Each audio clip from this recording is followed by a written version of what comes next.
అందరికీ ముందుగా నమస్కారం.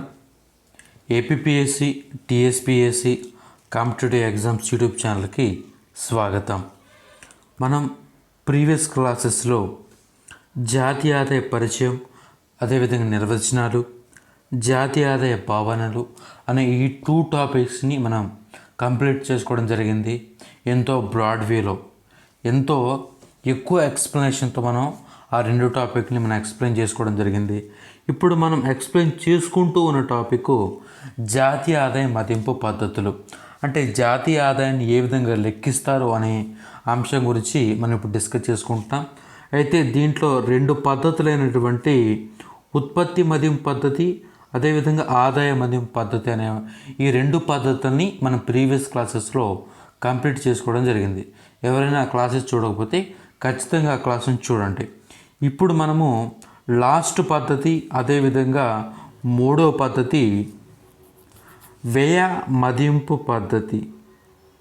వ్యయ మదింపు పద్ధతి,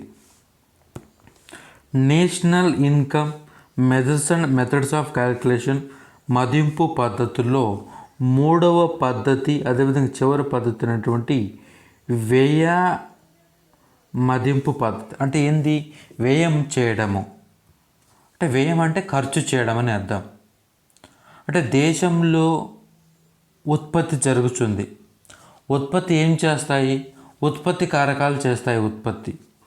అయితే ఆ ఉత్పత్తి చేయడానికి ఖర్చు చేయడం జరుగుతుంది. అదేవిధంగా జరిగిన ఉత్పత్తిని కొంటారు కొంతమంది, ఆ కొనడానికి కొంతమంది ఖర్చు చేస్తారు.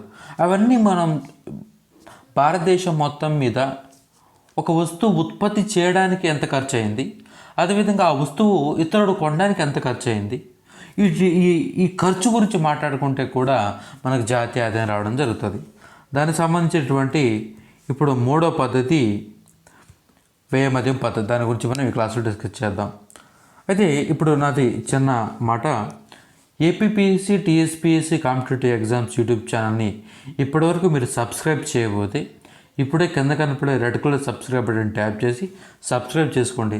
అదేవిధంగా పక్కన ఉన్నటువంటి బెల్ ఐకాన్ యాక్టివేట్ చేసుకోవడం వల్ల ఎప్పటికప్పుడు మన ఛానల్ నుంచి రాబోతున్నటువంటి క్లాసెస్ మీకు అప్డేట్స్ అయితే త్వరగా నోటిఫికేషన్ రూపంలో వస్తాయి. అదేవిధంగా మన ఛానల్కు ఉండే జాయిన్ బటన్ ద్వారా మన ఛానల్ యొక్క మెంబర్షిప్ తీసుకున్నట్లయితే నా నుండి మీకు పర్సనల్ గైడెన్స్ రావడం జరుగుతుంది. అదేవిధంగా పర్సనల్లీ డైరెక్ట్గా మీరు నాతో కనెక్ట్ అవ్వచ్చు. అదేవిధంగా మీకు ఈ economy, polity, history, Geography, environmental studies and disaster management ఈ 6 సబ్జెక్టులలో మీకు గైడెన్స్ అయితే ఇవ్వడం జరుగుతుంది. ఎవరైనా ఇంట్రెస్ట్ ఉన్న వాళ్ళు జాయిన్ బటన్ ద్వారా జాయిన్ అవ్వండి. నెక్స్ట్ మన ఛానల్లో మనము ఎం లక్ష్మీకాంత్ గారు రాసినటువంటి పాలిటీ బుక్ క్లాసెస్ కూడా స్టార్ట్ చేయడం జరిగింది. వాటిని కూడా మీరు చూడండి. ఇంకా క్లాస్ స్టార్ట్ చేద్దాం. ఇవన్నీ కూడా మనం ప్రీవియస్గా మాట్లాడుకున్నవి. ఉత్పత్తి మదింపు పద్ధతి సంబంధించి, ఇది ఆదాయ మదింపు పద్ధతి సంబంధించి ఇవన్నీ కూడా మనం ప్రీవియస్గా మాట్లాడుకున్నాం. ఈరోజు మనం మాట్లాడుకోబోతున్నటువంటి టాపిక్ వ్యయ మదింపు పద్ధతి. అంటే జాగ్రత్తగా గమనించాలి. అంతిమ వస్తువులపై చేయు వ్యయాన్ని గణించడం వల్ల మనకు జీడిపి వస్తుంది. అంటే అంతిమ వస్తువులపై చేయు వ్యయం అంటే ఖర్చు. వ్యయం అంటే ఖర్చు. అంటే భారతదేశంలో కానీ అంటే ఒక దేశంలో అంతిమ వస్తువులపై చేయు వ్యయాన్ని గణించడం వల్ల జీడిపి వస్తుంది. ఒక దేశంలో అంతిమ వస్తువులపై చేసే ఖర్చుని లెక్కించడం వల్ల మనకు జీడిపి రావడం జరుగుతుంది. ఈ జీడిపిని కొన్ని సర్దుబాటు చేస్తే మనకు జాతీయ ఆదాయం రావడం జరుగుతుంది. అయితే ఇక్కడ అంతిమ వస్తువులు 2 రకాలు. ఇక్కడ అంతిమ వస్తువులు 2 రకాలు ఉంటాయి. అంటే ఈ అంతిమ వస్తువులపై చేసే వ్యయాలు అంటే ఖర్చులు 2 రకాలుగా ఉంటాయి. ఒకటి అంతిమ వినియోగ వ్యయము, 2 అంతిమ పెట్టుబడి వ్యయం. అంటే ఇప్పుడు నేనేం చెప్పాను, ఒక దేశంలో అంతిమ వస్తువులపై చేయు వ్యయాన్ని లెక్కించడం వల్ల జీడిపి వస్తుందని చెప్పాను. అంటే దేశంలో ఉన్నటువంటి అంతిమ ఫినిష్డ్ గూడ్స్ ఏదైతే ఉన్నాయో వాటి మీద చేసే ఎక్స్పెండిచర్, వాటి మీద చేసే ఖర్చును లెక్కేస్తే మనకి జీడిపి వస్తుంది. అయితే ఈ అంతిమ వస్తువుల మీద చేసే వ్యయం 2 రకాలుగా ఉంటుంది. అది ఒకటి అంతిమ వినియోగ వ్యయం, 2 అంతిమ పెట్టుబడి వ్యయం. అంటే ఇక్కడ ఏంది, ఫర్ ఎగ్జాంపుల్ ఇప్పుడు మనం పెన్తో రాస్తాము, ఈ పెన్నుని మనం కొనుక్కుంటాము, అయితే ఇది ఏమవుతుంది, వినియోగ వ్యయం అవుతుంది. జాగ్రత్తగా గమనించాలి. వినియోగం అంటే వాడుకోవడం అని అర్థం. మనం వాడుకోవడానికి అంటే ఫర్ ఎగ్జాంపుల్ ఒక వస్తువును కొనుగోలు చేసి దాన్ని మన అవసరానికి వాడుకునేటైతే ఆ ఖర్చుని వినియోగ వ్యయం అంటారు. ఇప్పుడు నేను పెన్ను కొనుక్కున్నాను, ఈ పెన్ను నేను వాడుకుంటాను, దీన్ని ఖర్చు అంటే దీన్ని నేను వాడుకోవడం కోసం కొనుగోలు చేశాను. ఈ పెన్నును కొనుగోలు చేయడం ఏమవుతుంది, వినియోగ వ్యయం అవుతుంది. అలా కాకుండా ఈ పెన్నులను తయారు చేసే ఒక యంత్రాన్ని నేను కొనుగోలు చేశాను. ఈ పెన్నుని తయారు చేసే ఒక యంత్రాన్ని నేను కొనుగోలు చేశాను.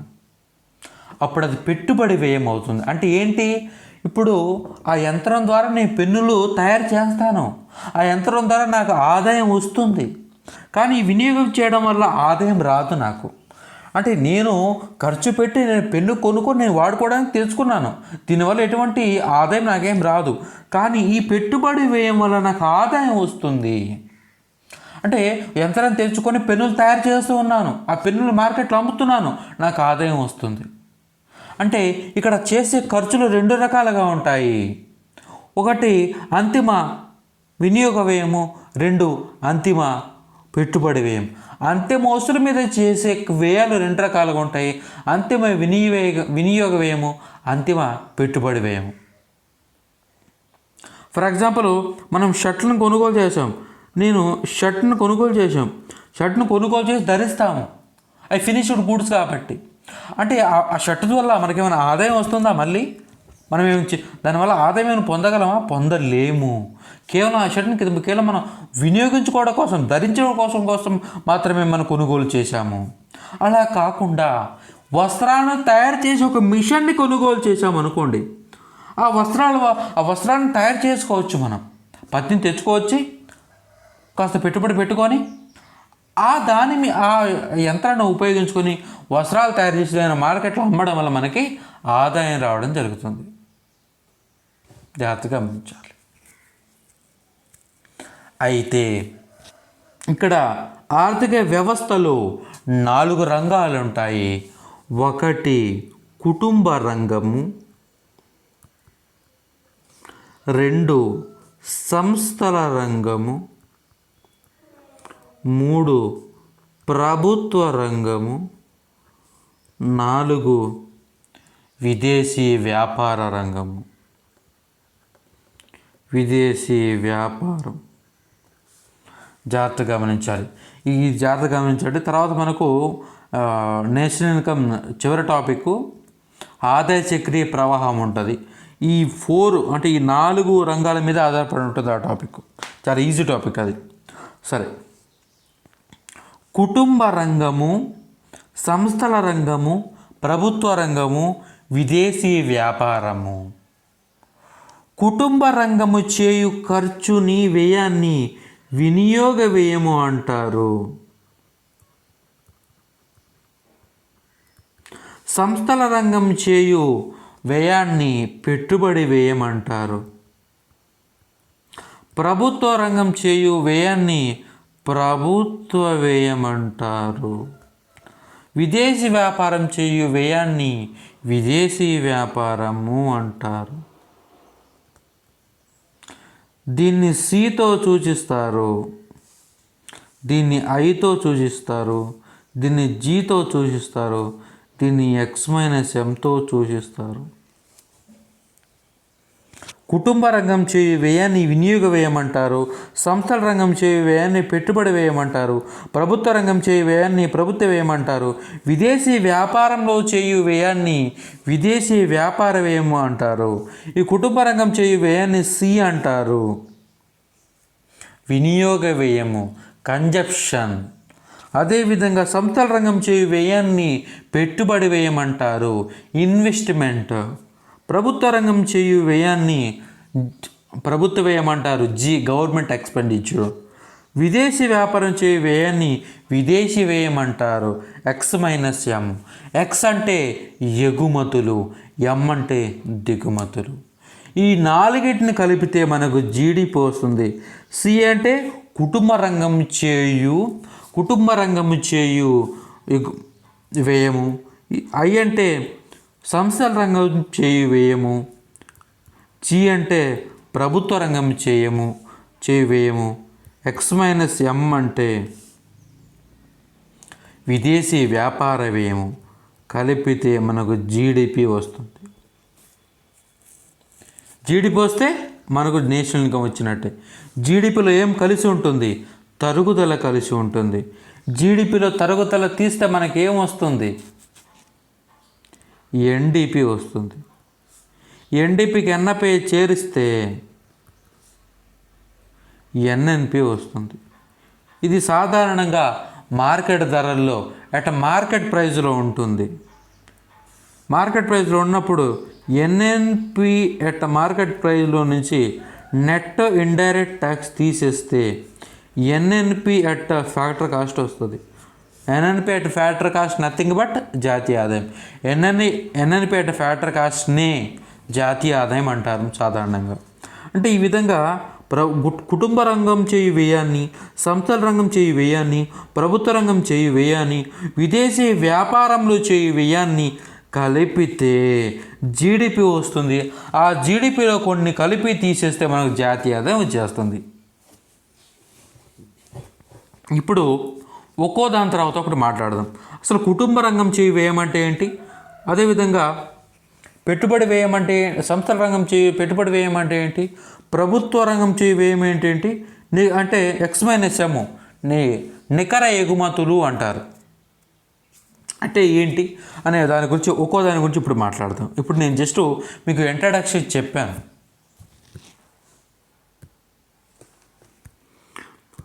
వ్యయ మదింపు పద్ధతి. దీన్ని income disposable method, consumption and investment method అని అందరు.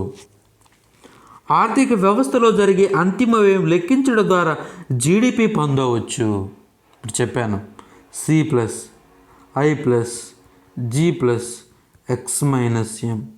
జీడిపి వస్తుంది. అంతిమ వస్తువులపై చేసే అంతిమ వ్యయం ద్వారా గణిస్తారు. అంతిమ వస్తువులు అనేవి వినియోగ వ్యయాన్ని కానీ పెట్టుబడి కానీ కావచ్చు. అంటే అంతిమ వినియోగ వ్యయము అంతిమ పెట్టుబడి వ్యయం కలుపుట ద్వారా దీన్ని పొందవచ్చు. అందుచే దీన్ని కన్జప్షన్ అండ్ ఇన్వెస్ట్మెంట్ మెథడ్ అని అంటారు. ఇప్పుడు దానికి నేను చెప్పినవి ఇక్కడ చూద్దాం. ఇప్పుడు నేను చెప్పే రంగాలు ఇక్కడ ఉన్నాయి చూడండి. మొదటి దశలో అంటే ఈ వివిధ దశలు ఉంటాయి కదా. ఈ యొక్క వ్యయం మదింపు పద్ధతులు కూడా వివిధ దశలు ఉన్నాయి. ఫస్ట్ ఆఫ్ ఆల్ మనం ఏం చేయాలంటే మొదటి దశలో అంతిమ ఉత్పత్తిపై వ్యయం చేసే రంగాలను గుర్తించాలి. ఒక దేశ భూభాగంలో అంతిమ వ్యయం చేసే రంగాలు 4 ఉంటాయి. 1 గృహ రంగము, 2 సంస్థల రంగం లేదా వ్యాపార రంగము, 3 ప్రభుత్వ రంగము, 4 ఇతర ప్రపంచ రంగం. House hold sector, business are producing sector, government sector, rest of the world. అయితే ఈ 3 రంగాలు చెప్పుకున్నాం. అయితే ఒక్కొక్క రంగము చేయు వ్యయాన్ని ఒక్కో దానిలాగా చెప్తాము. గృహ రంగము చేయు వ్యయాన్ని వినియోగ వ్యయం అంటారు. సంస్థల రంగం చేయు వ్యయాన్ని పెట్టుబడి వ్యయం అంటారు. ప్రభుత్వ రంగం చేయు వ్యయాన్ని ప్రభుత్వ వ్యయం అంటారు. అంటే ఇతర ప్రపంచ రంగం, దీన్ని నేను విదేశీ వ్యాపారం అని చెప్పడం జరిగింది నేను చెప్పేటప్పుడు. ఇది చేసే ఖర్చుని లేకపోతే వ్యయాన్ని నికర ఎగుమతులు అంటారు. అంటే ఎగుమతులు అంటే మనం చేసే ఎగుమతుల నుంచి మనం చేసుకునే దిగుమతులను తీసేస్తే నికర ఎగుమతులు వస్తాయి. అయితే మొదట రంగాలను గుర్తించుకున్నాం, ఆ రంగాలు చేసే వ్యయాన్ని కూడా గుర్తించుకున్నాం. మూడో దశలో అంతిమ వ్యయంలోని అంశాలను గుర్తించాలి. అంటే ఏంటి, ఒక్కొక్క రంగంలో ఏ ఏ ఏ రకమైనటువంటి ఖర్చులు ఉంటాయి అంటే ఇప్పుడు చూద్దాం. అంటే గృహ రంగంలో ఎటువంటి ఖర్చులు ఉంటాయి, సంస్థల రంగం వ్యాపార రంగంలో ఎటువంటి ఖర్చులు ఉంటాయి, ప్రభుత్వ రంగంలో ఎటువంటి ఖర్చులు ఉంటాయి, అదేవిధంగా ఇతర ప్రపంచ రంగం అంటే విదేశీ వ్యాపార రంగంలో ఎటువంటి ఖర్చులు ఉంటాయి, ఒక్కో దాని గురించి ఇప్పుడు మాట్లాడదాం. జాగ్రత్తగా గమనించాలి. ఈ నాలుగింటిని కలిపితే జీడిపి వస్తుంది. మొదటిది ప్రైవేటు అంతిమ వినియోగ వ్యయము. ప్రైవేటు అంతిమ వినియోగ వ్యయము సాధారణంగా మనమంతరం కూడా దీని కిందకే వస్తాం. అంటే గృహరంగము వినియోగ వ్యయంపై వినియోగ వస్తువులపై వ్యయం చేయను. గృహరంగము వినియోగ వస్తువులపై ఖర్చు చేస్తుంది. చూద్దాం. వినియోగ వస్తువులు సేవలపై గృహరంగము లాభ ఉద్దేశం లేని స్వచ్ఛంద సంస్థలు చేసే వ్యయం దీనిలో భాగాలు. ఈ యొక్క వినియోగ వ్యయంలో గృహరంగము మాత్రమే ఉంటుంది. అంటే గృహరంగం అంటే మనమే. గృహరంగం అంటే ఏంటి, ఇంట్లో ఉండేవాళ్ళు. గృహరంగాన్ని కుటుంబ రంగం అంటారు. ఇంగ్లీష్లో హౌస్ హోల్డ్ సెక్టర్ అంటారు. ఫర్ ఎగ్జాంపుల్ మన ఇంట్లో ఒక టీవీ తెచ్చుకున్నాం అంటే దాన్ని వాడుకోవడానికి మనం తెచ్చుకున్నాం. ఫ్రిడ్జ్ తెచ్చుకున్నాం, దాన్ని వాడుకోవడానికి మనం తెచ్చుకున్నాం. ఫర్ ఎగ్జాంపుల్ మనం బియ్యం కొనుగోలు చేసుకున్నాం, దాన్ని వాడుకోవడానికి మనం తెచ్చుకున్నాం. అంటే ఏదైనా కానీ మనం తెచ్చుకునేది ఖర్చు చేసేట అంటే మనం ఖర్చు చేస్తే అది వినియోగం చేసుకోవడానికి మాత్రమే. అంటే అంటే అది మన దగ్గరకు వస్తే అది అయిపోవడమే, దాని నుంచి కొత్తగా పుట్టేదేం లేదు. చూద్దాం. అయితే గృహరంగంతో పాటు లాభ ఉద్దేశము లేని లాభరహిత సంస్థలు కూడా ఈ వినియోగ వ్యయాన్ని చేస్తాయి. ఫర్ ఎగ్జాంపుల్ NGOs ఉంటాయి, నాన్ గవర్నమెంట్ ఆర్గనైజేషన్స్ ఉంటాయి, అదేవిధంగా వాలంటరీ ఆర్గనైజేషన్స్ ఉంటాయి. అవి కూడా ఈ వినియోగ వ్యయం చేయడం జరుగుతుంది. అయితే ఈ వినియోగ వ్యయము 3 రకాలు. ఒకటి మన్నిక లేని వస్తువులపై చేసేవి. అంటే ఏంటి, ఫర్ ఎగ్జాంపుల్ ఆహారము, పానీయాలు, సబ్బులు, టూత్పేస్ట్లపై చేసే వ్యయము. ఇప్పుడు ఫర్ ఎగ్జాంపుల్ ఆహారం ఉంది. మనము ఒక బియ్యపు బస్తా తెచ్చుకున్నాం ఇంటికి. అది నెలకో 2 నెలలకో 3 నెలలకు ఎప్పటికో అయిపోతుంది, దాన్ని మళ్ళీ తెచ్చుకోవాలి. దాని తర్వాత పానీయాలు, కూల్ డ్రింక్ తెచ్చుకున్నాం, థమ్సప్, స్ప్రైటో, ఇంకోటో. ఇప్పుడు ఇది మంది ఎడ్యుకేషన్ ఛానల్ కాబట్టి అవి చెప్పకూడదు, అర్థం చేసుకోవాలి. ఆ పానీయాలు తెచ్చుకుంటే అది మనం తాగేస్తే అయిపోతాయి, కావాలంటే మళ్ళీ కొనుక్కోవాలి. తర్వాత సబ్బు అనేది మన రుద్దేదాన్ని బట్టి ఉంటుంది. అది 1 వారానికో 2 వారాలకో అయిపోతుంది. టూత్పేస్ట్ అది మనం వాడేదాన్ని బట్టి ఉంటుంది. ఇప్పుడు నేను ఎందుకు చెప్తున్నానంటే మన్నిక లేని వస్తువులు ఇవన్నీ కూడా నాన్ డ్యూరబుల్ గూడ్స్, అంటే ఎక్కువ కాలం ఉండవు, ఇవి త్వరగా అయిపోతాయి. ఫర్ ఎగ్జాంపుల్ ఆహారం ఉంది. ఇప్పుడు మనం పొద్దున టిఫిన్ చేస్తాం, దాని తర్వాత ఖచ్చితంగా మధ్యాహ్నం భోజనం చేయాలి, మళ్ళీ నైట్కి భోజనం చేయాలి. అంటే ఇక్కడ ఏంది, ఒక్కసారి తింటే ఒక 10 రోజులు 20 రోజులు తినకుండా ఉండే పని అయితే మనకి సమస్యలు వచ్చేది కాదు. అంటే ఇది త్వరగా అయిపోయే వస్తువులు ఉంటాయి, వాటిని ఏమంటారంటే మన్నిక లేని వస్తువులు అంటారు. అంటే వినియోగ వ్యయములో ఒక వ్యయము మన్నిక లేని వస్తువులపై చేసే వ్యయం, ఇవి త్వరగా అయిపోతాయి. తర్వాత మన్నిక గల వస్తువులు అంటే ఏంటి, టీవీ, ఫర్నిచరు, కార్లు, బైకులు, ఏసీలు, ఇవి అయిపోవు. అంటే ఫర్ ఎగ్జాంపుల్ టీవీ తెచ్చుకున్నాం, కనీసం 10 సంవత్సరాలు వస్తుంది. 10 సంవత్సరాలు దాంట్లో ఎటువంటి రిమార్క్ లేకుండా ప్లే అవుతుంది. నెక్స్ట్ ఏదైనా మార్పు ఉంటే దానికి మనం మెకానిక్ దగ్గర తీసుకొని బాగా చేసుకుంటాం. ఇక్కడ ఏంటంటే ఇది ఒక్కసారి దీని మీద పెట్టుబడి పెడితే చాలా కాలం వస్తుంది. అదేవిధంగా ఫర్నిచర్, సోఫాలో కుర్చీలో అవి తెచ్చుకుంటాం, చాలా రోజులు ఉంటాయి. బైకు చాలా రోజులు ఉంటుంది, ఏసీ చాలా రోజులు ఉంటుంది. ఫస్ట్ది ఏమో మన్నిక లేనివి, ఇవి మన్నిక గలవి. అంటే ఇవి ఎక్కువ రోజులు ఉండవు, త్వరగా అయిపోతాయి, ఇవి ఎక్కువ రోజులు ఉంటాయి. దాని తర్వాత రవాణా సేవలు, వైద్య సేవలు లాంటి సేవలపై. అంటే ఫర్ ఎగ్జాంపుల్ మనకి ఏదైనా బాగలేదు, మనం డాక్టర్ దగ్గరికి వెళ్తాం. మన డాక్టర్ దగ్గరికి వెళ్ళి మనం ట్రీట్మెంట్ చేయించుకుంటాం. ఆ డాక్టర్ మనకు సేవలు అందిస్తాడు. ఆ సేవలు అందించినందుకు గాను అతనికి చెల్లింపులు చేస్తాం. అంటే ఏంటి? అతని సేవలు మనం వినియోగించుకోవడం వల్ల అతనికి మనం పేమెంట్ చేసాం. అదే రకంగా మనకు కొత్తగా మూవీ రిలీజ్ అయింది. ఫర్ ఎగ్జాంపుల్ ఈ మధ్య రవితేజ సినిమా క్రాక్ మూవీ రిలీజ్ అయింది. అయితే ఆ సినిమాకి వెళ్ళాలనుకున్నాం, వెళ్ళాం. అంటే మనం టికెట్ తీసుకున్నాం. అది కూడా ఆ థియేటర్ యజమాని మనకు సేవలు అందించాడు, మనకు వినోదం కలిగించాడు. కనుక అంటే అక్కడ మనం ఖర్చు చేశాం. అవన్నీ కూడా సేవల కిందకు వస్తాయి.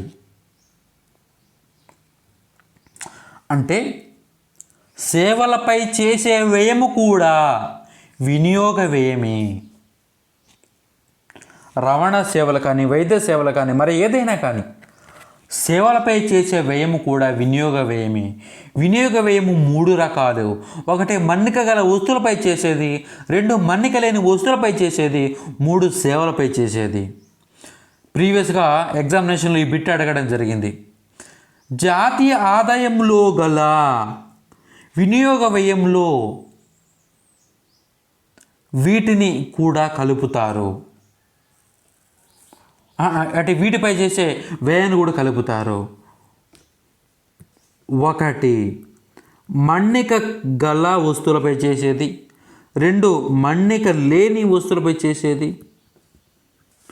3 సేవలపై చేసేది, 4 ఆల్ అబోవ్ మొత్తం. ఆన్సర్ 4. అంటే మన్నిక గల వస్తువుల మీద చేసే వినియోగం కూడా మన్నిక గల వస్తువులపై చేసే వ్యయం కూడా వినియోగ వ్యయం కిందకు వస్తుంది. మన్నిక లేని వస్తువులపై చేసే వ్యయం కూడా ఈ వినియోగ వ్యయం కిందకు వస్తుంది. సేవలపై చేసే వ్యయం కూడా వినియోగ వ్యయంలోకి వస్తుంది. నూతన ఇల్లు కొనుగోలు వినియోగ వ్యయం కాదు, అది పెట్టుబడి వ్యయం కిందకు వస్తుంది. ప్రస్తుత ఉత్పత్తిపై వ్యయమే తీసుకోవాలి. పాత వస్తువులపై వ్యయం తీసుకోరాదు. ఉత్పత్తిదారు తనకై ఉంచిన సెల్ఫ్ కన్జంప్షన్ కూడా వినియోగంలో భాగమే. ఇది జాగ్రత్తగా గమనించాలి. అయితే ఇక్కడ నేను ఏమంటున్నానంటే, ఇప్పుడు కొత్తగా నేను ఒక ఇల్లు కట్టుకున్నాను. నేను కొత్తగా ఒక ఇల్లు కట్టుకోవడం జరిగింది. అయితే ఈ ఇల్లు కట్టడానికి నేను కాస్త ఖర్చు చేశాను. అయితే ఈ ఖర్చు అనేది దేని కిందకు వస్తుంది? వినియోగ వ్యయం కిందకు వస్తుందా? నేను ఖర్చు చేసి, నా దగ్గర ఉండే డబ్బులు ఖర్చు చేసి ఇల్లు కట్టుకున్నప్పటికీ ఇది వినియోగ వ్యయం కిందకు రాదు. తర్వాత మనం చెప్పుకోబోతున్నటువంటి పెట్టుబడి వ్యయం కిందకు వస్తుంది. అంటే ఏంటి? ఈ ఇంట్లో నేను ఉండొచ్చు, లేకపోతే వేరే వాళ్ళకి రెంట్కి కూడా ఇవ్వచ్చు.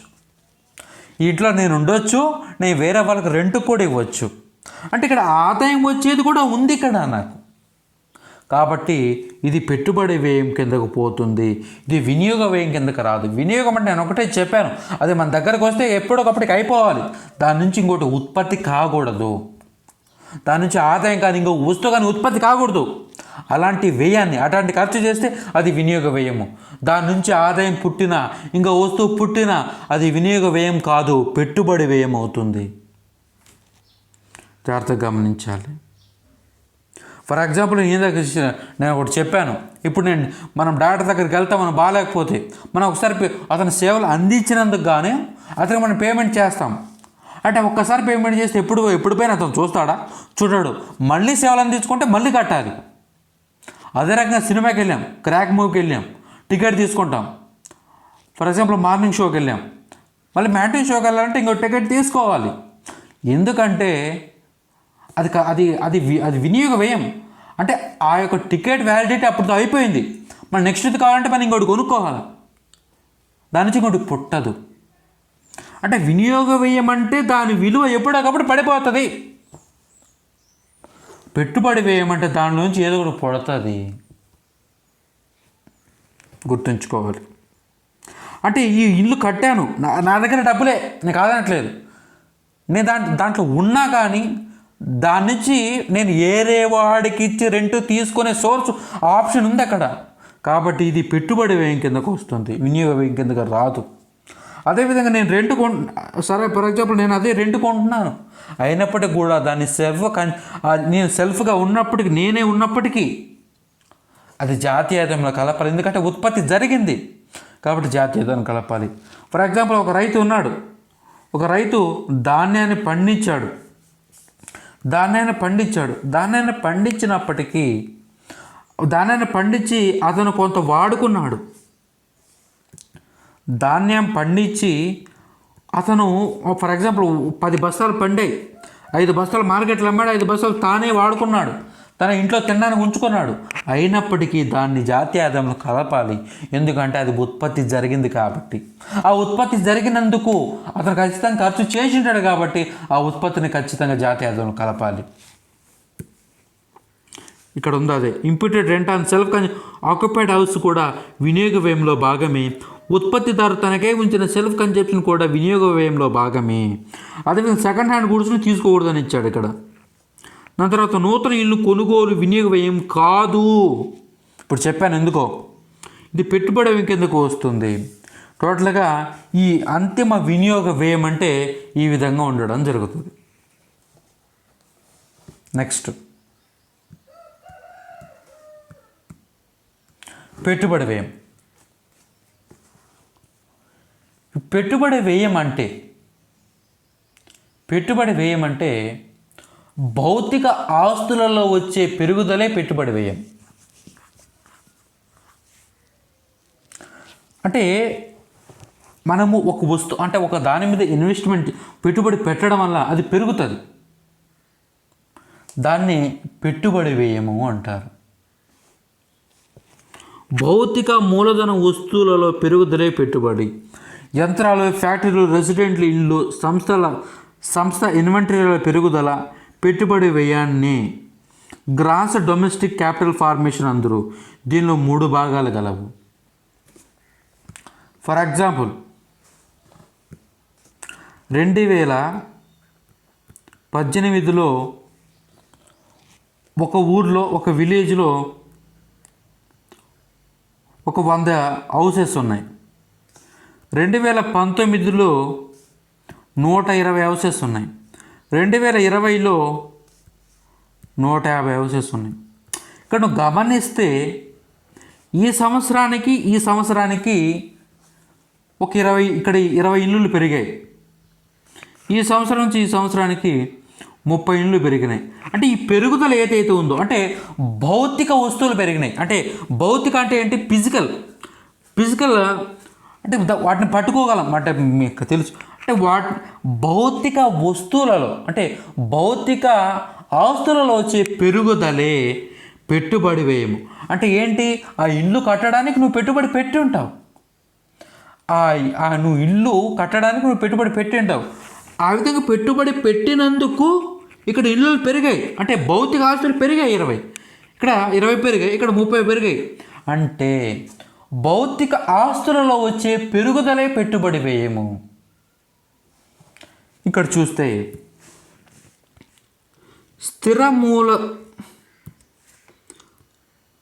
భౌతిక మూలధన వస్తువులలో పెరుగుదలే పెట్టుబడి. ఇక్కడ మీకు నేను ఫస్ట్ క్లాస్లో చెప్పాను, మూలధనానికి పెట్టుబడికి చాలా తేడా ఉంది. జాగ్రత్తగా గమనించాలి, చాలా ఇంపార్టెంట్ ఇది. మూలధనం, పెట్టుబడి. దీని ఇంగ్లీష్లో క్యాపిటల్ అంటారు. దీన్ని ఇన్వెస్ట్మెంట్ అంటారు. మూలధనం అంటే ఏంటి?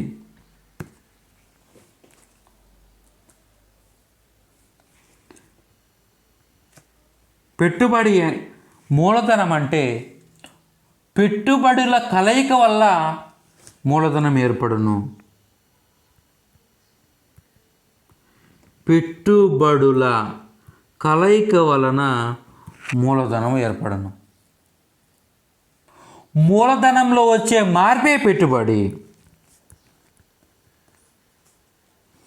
మూలధనంలో వచ్చే మార్పే పెట్టుబడి. మీకు 1% కూడా అర్థమై ఉండకపోవచ్చు ఇది. నేను ఎగ్జాంపుల్ చెప్తాను.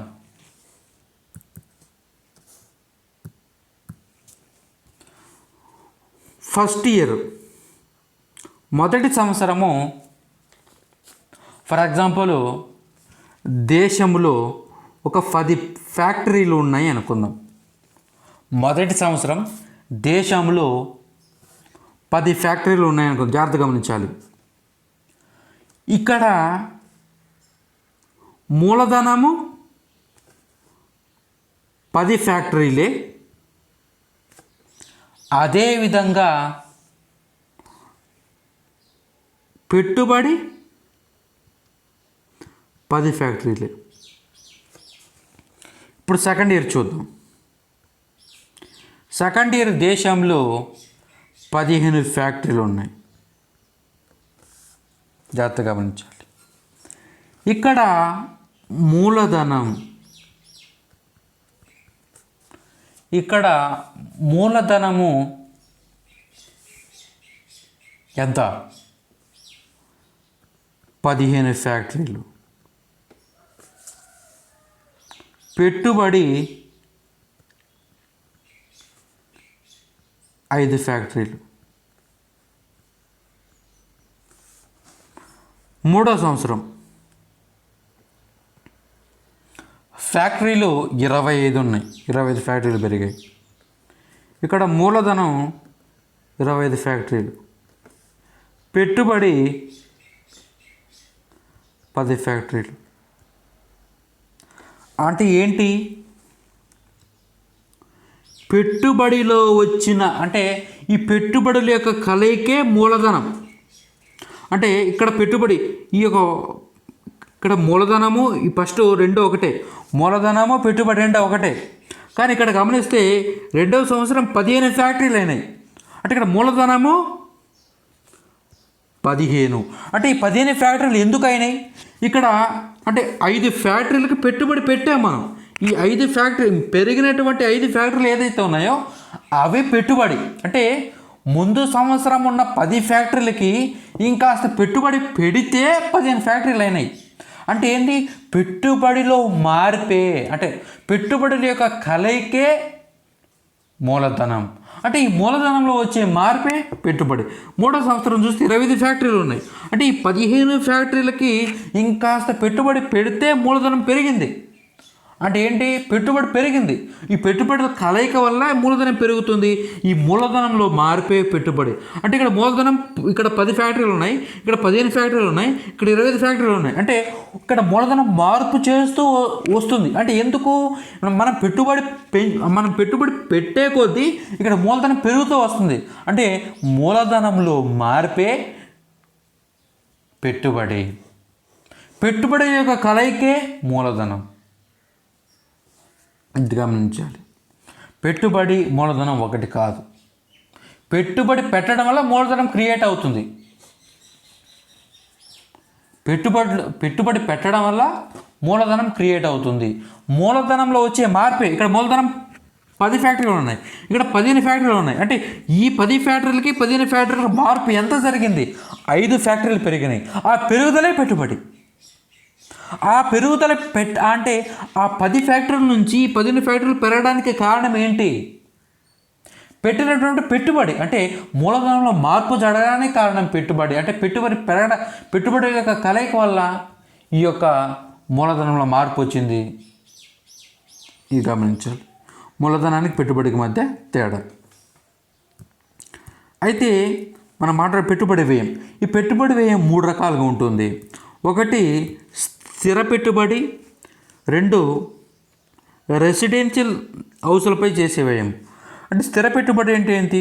నూతన ప్లాంట్లు, యంత్రాలు, ఎక్విప్మెంట్లు, ఫ్యాక్టరీలు, రవాణా ఎక్విప్మెంట్లు, నిర్మాణ పనులు, డ్యాములు, ఇవన్నీ కూడా.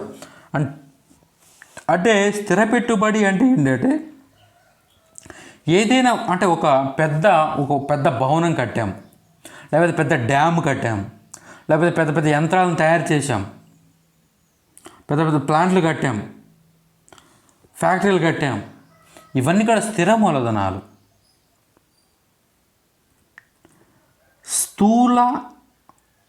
స్థిర మూలధన ఖర్చులు అంటారు ఇవన్నీ కూడా. అంటే స్థిర మూలధన వ్యయం అంటారు వీటిని స్థిర పెట్టుబడి అంటారు. అంటే నెక్స్ట్ది నూతన ఇళ్ళ నిర్మాణం. అంటే ఏదైనా ఇల్లు కట్టాం, నూతన ఇళ్ళ నిర్మాణంపై వ్యయము. అంటే ఇనుము, సిమెంటు, వుడ్డు, ఇటుకల శ్రమ మొదలైనవి దీనిలో భాగమే. ఇళ్ళ నిర్మాణం అనేది పెట్టుబడిలో భాగము. అయితే ఇక్కడ మీరు గమనించాలి, ఈ స్థిర పెట్టుబడి అదేవిధంగా రెసిడెన్షియల్ హౌస్పై చేసే వ్యయము. ఇక్కడ మీరు గమనిస్తే ఈ స్థిర పెట్టుబడి మీద స్థిర పెట్టుబడి పెట్టి ఏదైనా వస్తువులు తయారు చేస్తే అవి మరొక సంస్థ కొంటుంది. అంటే స్థిర పెట్టుబడి పెట్టి ఏదైనా వస్తువు తయారు చేసాం. ఫర్ ఎగ్జాంపుల్ ఒక పెద్ద భవనం, ఒక ఫ్యాక్టరీ తయారు చేసాం, కట్టాం ఫ్యాక్టరీ. ఆ ఫ్యాక్టరీని మరొక సంస్థ కొనుగోలు చేస్తుంది.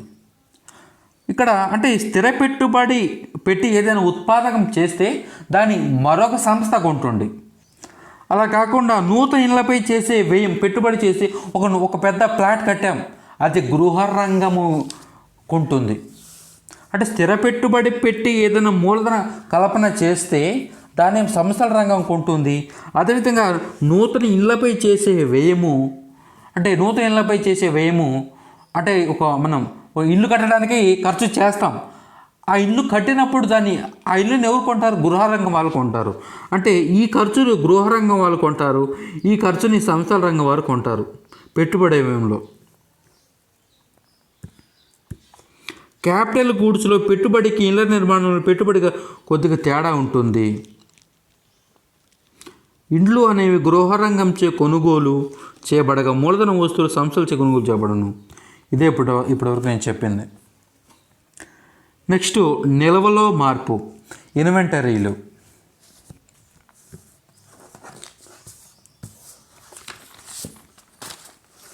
జాగ్రత్తగా గమనించాలి. ఇన్వెంటరీలు అంటే ఏంటి?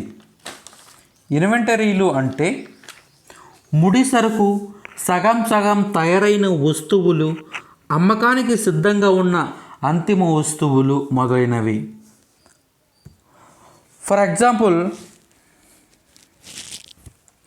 ఇన్వెంటరీలు ఉన్నాయి. ఇన్వెంటరీలు అంటే ఏంటంటే ఒక వస్తువు సగమే తయారు అయి ఉంటుంది. ఫర్ ఎగ్జాంపుల్ ఒక కారు ఉంది. కారుకి మనకు అద్దాలు ఉంటాయి, టైర్స్ ఉంటాయి, అదేవిధంగా రకరకాల అంటే విడి భాగాలు ఉంటాయి. ఆ విడి భాగాలు కారు తయారీలో పాల్గొనకుండా అంటే ఒక కారు తయారీకి ఉపయోగపడకుండా మిగిలిపోయి ఉండే వాటిని ఇన్వెంటరీలు అంటారు. ఫర్ ఎగ్జాంపుల్ చూద్దాం, నేను చెప్పే జాగ్రత్తగా వినండి. మొదటి సంవత్సరము ఫినిష్డ్ గూడ్స్ పూర్తిగా తయారైనటువంటి వస్తువులు 10,000. అదేవిధంగా సగం తయారైన వస్తువులు అంటే వీటిని ఇన్వెంటరీలు అంటారు.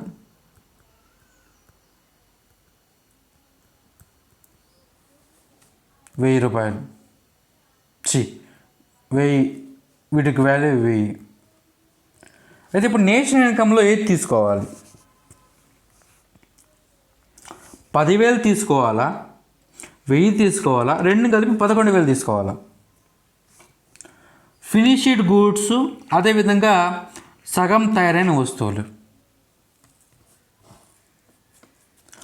నేషనల్ ఇన్కంలో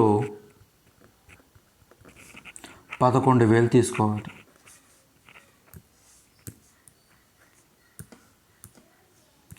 నేషనల్ ఇన్కంలో 11,000 తీసుకోవాలి. అయితే ఇక్కడ మీకు డౌట్ రావచ్చు. మనము నేషనల్ ఇన్కమ్ ఫస్ట్ క్లాస్ నుంచి ఇప్పటి వరకు కూడా మధ్యంతర వస్తువులోని జాతీయ ఆదాయంలో కలపకూడదు అని చెప్తున్నాను.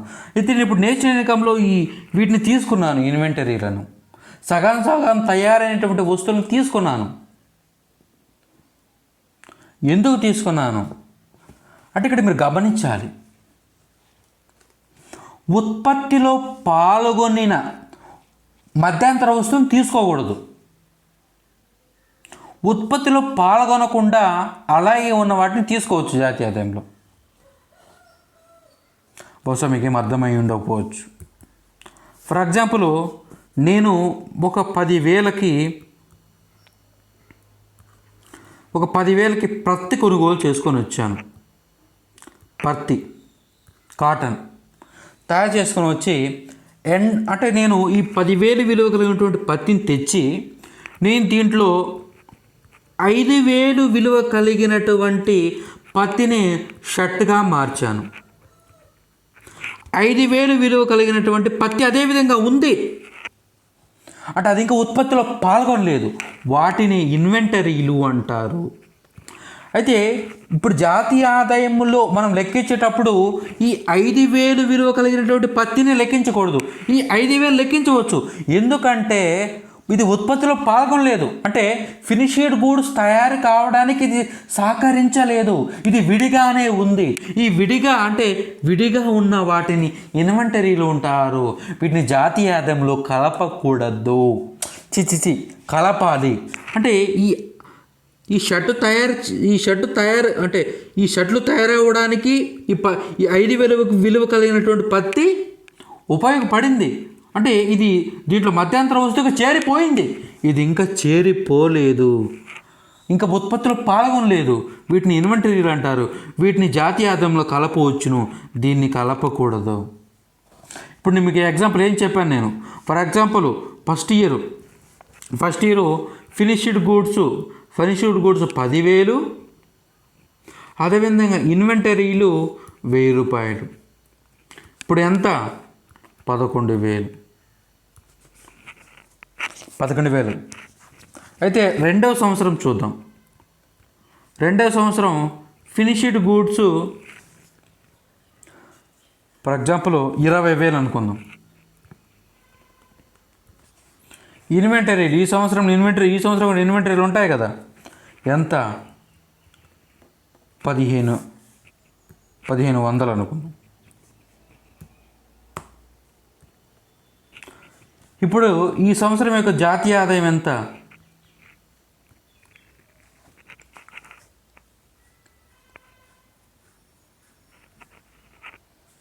20,500. ఎలా అంటే ఇక్కడ ఉండే ఇన్వెంటరీలో నుంచి ఇక్కడ ఉండే ఇన్వెంటరీలను తీసేయాలి. అంటే ఇన్వెంటరీల యొక్క పెరుగుదలని కలపాలి. అంటే ఇక్కడ ఇన్వెంటరీలు 1,000 రూపాయలు ఉన్నాయి, ఇక్కడ ఇన్వెంటరీలు 1,500 ఉన్నాయి. అంటే గత సంవత్సరం పోలిస్తే ఈ సంవత్సరం యొక్క ఇన్వెంటరీలు పెరిగినాయి. అంటే ఏంటి? ఇన్వెంటరీల పెరుగుదలని జాతీయ ఆదాయంలో కలపాలి. ఇప్పుడు ఈ 1,000తో పోలిస్తే ఈ 1,000కి 1,500 అంటే 500 పెరిగింది. ఈ 500ని జాతీయ ఆదాయంలో కలపాలి. ఈ 2,000కి ఈ ఫినిష్డ్ గూడ్స్ కలపాలి. అంటే ఎంత? 20,500. అర్థమవుతుందా? రైట్. అంటే ఇన్వెంటరీల పెరుగుదలని జాతీయ ఆదాయంలో కలపాలి. అలా కాకుండా ఇన్వెంటరీలో తగ్గుదల వస్తాయి. ఫర్ ఎగ్జాంపుల్ చూద్దాం.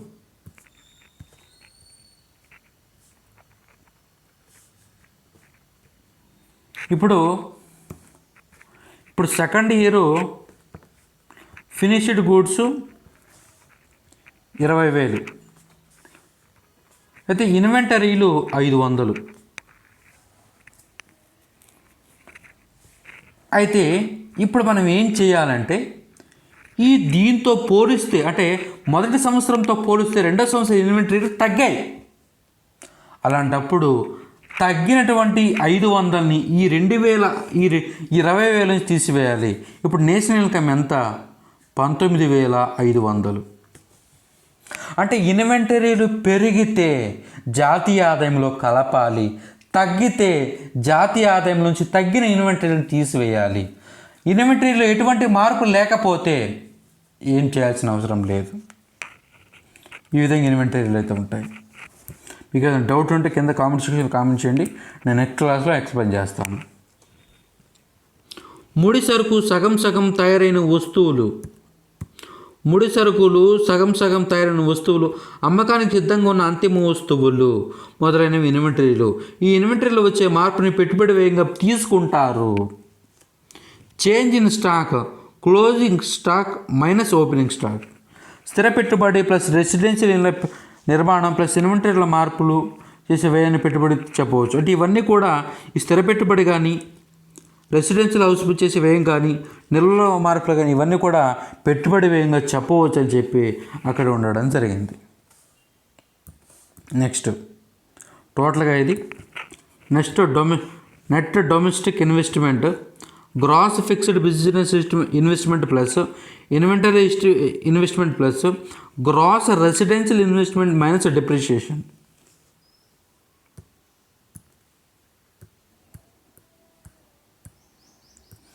ప్రభుత్వ వ్యయం.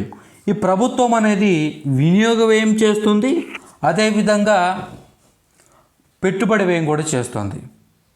అంటే కొన్ని సందర్భాల్లో ఈ ప్రభుత్వం అనేది వినియోగ వ్యయం చేస్తుంది, కొన్ని సందర్భాల్లో అంటే ఫర్ ఎగ్జాంపుల్ ఈ గవర్నమెంట్ ఒక బిల్డింగ్ కట్టింది. బిల్డింగ్ కట్టడం ఏంది? పెట్టుబడి వ్యయం. ఆ బిల్డింగ్లో కొన్ని ఫర్నిచర్స్ పెట్టింది, అదేముంటుంది? వినియోగ వ్యయం. అంటే ఏదైనా కానీ గవర్నమెంట్ అనేది వినియోగ వ్యయం చేస్తుంది, పెట్టుబడి వ్యయం చేస్తుంది. అయితే ఈ గవర్నమెంట్ పెట్టుబడి వ్యయంని ప్రైవేట్ పెట్టుబడి వ్యయంని చెప్పుకుంటాం కాబట్టి ఇక్కడ మనం కేవలం వినియోగ వ్యయం గురించి మాట్లాడుతాం. వస్తువులపై ప్రస్తుత వ్యయం అనగా ప్రభుత్వ అంత్య వినియోగం, మూలధన వ్యయం అనగా ప్రభుత్వ పెట్టుబడి. మూలధన వ్యయం అనేది ప్రైవేటు పెట్టుబడి వ్యయంలో కలిపి చూపిస్తారు, అందుకే ప్రభుత్వ అంతిమ వినియోగ వ్యయాన్ని ఇక్కడ తీసుకుంటాము. దీనిలో పరిపాలన, రక్షణ, శాంతి భద్రత నిర్వహణ, సాంఘిక సంక్షేమ సేవలు, విద్య, ఆరోగ్యంపై చేసే వ్యయం వస్తుంది. అంటే గవర్నమెంట్ ఇప్పుడు మీరు జాబ్స్కి ప్రిపేర్ అవుతున్నారు, మీకు రేపు జాబ్ వస్తుంది. అంటే గవర్నమెంట్ మీ నుంచి సేవలు తీసుకొని మీకు పే చేస్తుంది. అంటే అది వినియోగ వ్యయమే కదా. వినియోగ వ్యయం అంటే వినియోగ వ్యయం అంటే ఏంటి? మన్నిక గల వస్తువుల మీద చేసేది, మన్నిక లేని వస్తువులపై చేసేది, సేవలపై చేసేది. అంటే మీకు రేపు ఏదైనా మంచి జాబ్ వస్తే మీరు గవర్నమెంట్కి సేవలు అందిస్తారు.